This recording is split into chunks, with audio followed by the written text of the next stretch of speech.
వాడు నా Insta follower. Lipstick spoiler Bablu, కొంచెం న్యూడ్స్ అన్న పంపవా, యాప్ లోక్లో దాచుకుని చూసుకుంటా అంటున్నాడు.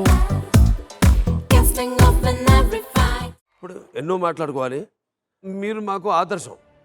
నాకు లాస్ట్ టైం వచ్చారు, ఇప్పుడు ఈసారి కీర్తి కిరీటంతో వచ్చారు. ఇప్పుడు ఇంతలోనే ఎంత మార్పు, ఎలా అనిపిస్తుంది మీకు? జీవితంలో చాలా సంక్షోభాలు చూశాను. ప్రతి ఒక్క సంక్షోభాన్ని ఒక అవకాశంగా మార్చుకుంటూ మళ్ళీ సమాజం కోసం పనిచేసుకుంటూ వచ్చాను. లాస్ట్ టైం ఇక్కడికి వచ్చాను, అపోజిషన్లో ఉన్నాను. ఆ తర్వాత ఈరోజు ఇక్కడికి వచ్చాను. ఈ మధ్యకాలంలో చాలా పరిణామాలు కూడా జరిగాయి. మళ్ళీ ప్రజలు గెలవాలి, రాష్ట్రం నిలబెట్టాలనే ధ్యేయంతో ముందుకు పోయి గెలిచిన తర్వాత ఇక్కడికి మీ దగ్గరికి వచ్చాను. ఇది చాలా, మీరెట్టయితే అన్స్టాపబుల్గా ఉన్నారో మేము రాజకీయాల్లో కూడా అన్స్టాపబుల్గా ఉన్నాం.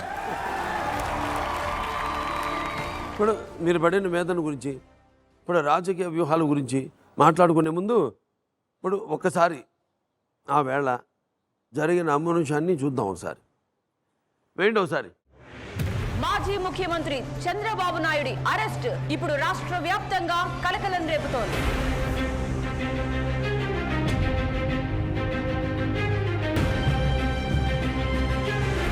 ఎఫ్ఐఆర్లో నా పేరు లేదు, ఇప్పుడు మీరు అరెస్ట్ వారెంట్ ఇచ్చారు. మరి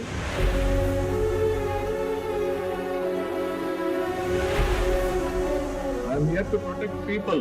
That is my duty. For the last 45 years I am doing.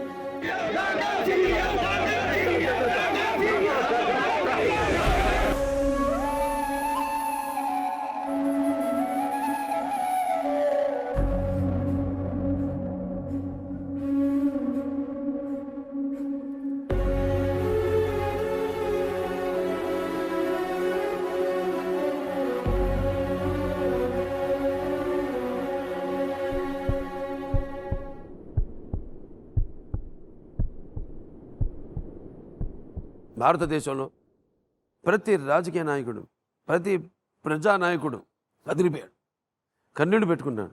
ఏమిటి అమానుషాన్ని ప్రశ్నించారు. ఇప్పుడు ఇది ఎప్పుడు జరగనిది, చూడనిది, జరగకూడనిది.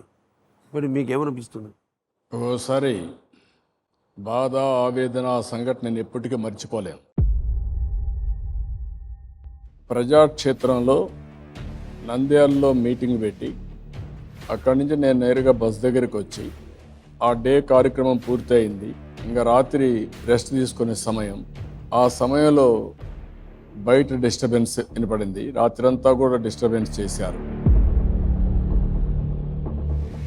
తెల్లవారితో కిందికి వస్తే ఎలాంటి నోటీస్ ఇవ్వకుండా అరెస్ట్ వారెంట్ ఇచ్చారు.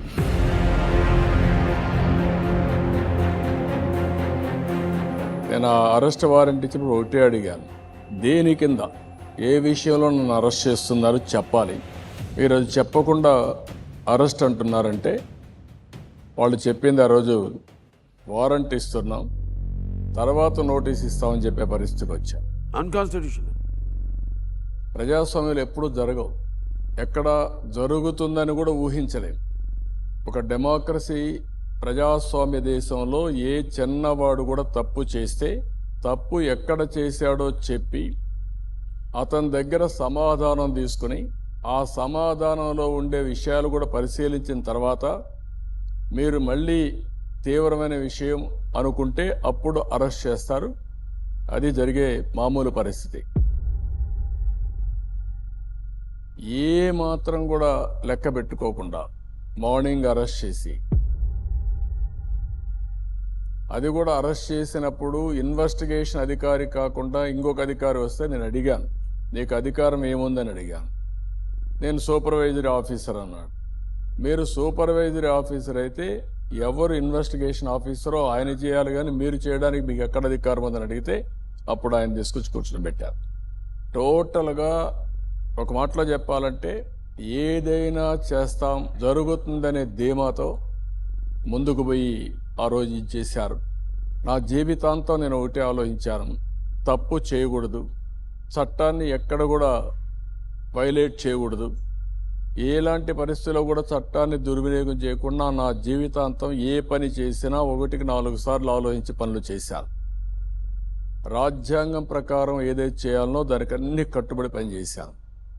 ఇలాంటివన్నీ చేసిన తర్వాత ఆ రోజు జరిగిన సంఘటన ఇప్పటికి కూడా జీర్ణించుకోలేకపోతున్నాను.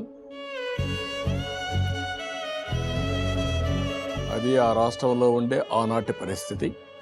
ఆ రోజు అక్కడి నుంచి నేరుగా తీసుకెళ్లడం, తర్వాత జరిగిన పరిణామాలన్నీ రాష్ట్రం అంతా వాచ్ చేశారు. ఇప్పటికి కూడా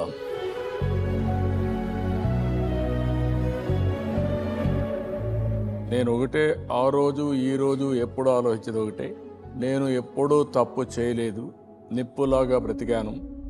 తప్పకుండా నేను చేసే ప్రతి ఒక్క పనిని ప్రజలు తప్పు పట్టకుండా నన్ను సపోర్ట్ చేస్తారనే విశ్వాసం నాకు ఎప్పుడూ ఉంది. అదే గెలిపించింది, అదే నిలబెట్టాను.